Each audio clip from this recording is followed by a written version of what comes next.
Kaizer Chiefs goalkeeper Khune has landed himself in hot water at Naturena after reportedly arriving training drunk.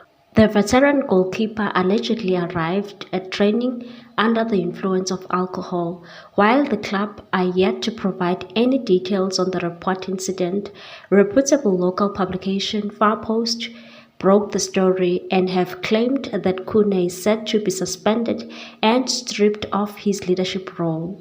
The iconic Bafana Bafana goalkeeper has made 5 appearances for the club so far this season. The Far Post said long-serving Kaizer Chiefs goalkeeper Khune is reportedly in hot water and faces suspension and demotion for allegedly misconduct. Khune was recently caught arriving for training allegedly under the influence of alcohol. The club has taken a strong stance against the incident and is reportedly taking steps to suspend and demote him. The club's management met the former Bafana Bafana goalkeeper expressed its extreme disappointment with his behavior. They made it clear that his actions were unacceptable and that he will face severe disciplinary action. In other news, Kaizer Chiefs legend Bernard Parker has broken his silence on the leg-breaking tackle he received from Mamelodi Sundowns' Bongani Zungu. Now playing his trade for TS Galaxy, Bernard Parker was on the receiving end of a leg-breaking tackle last month.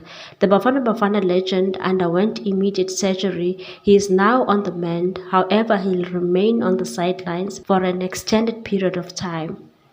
He said, "I think there was ill intent in the Zungu tackle." Parker told Sports Night Amplified on Metro FM that he thinks there was an ill intent in the Zungu tackle and said, "I think it was a build-up of emotions from him and looking at the 2 goals scored by Galaxy and how he was involved. When the incident happened, it was building up to it. We are all human and things like that do happen. I'm not angry." Please like, comment, share and subscribe for more sports news.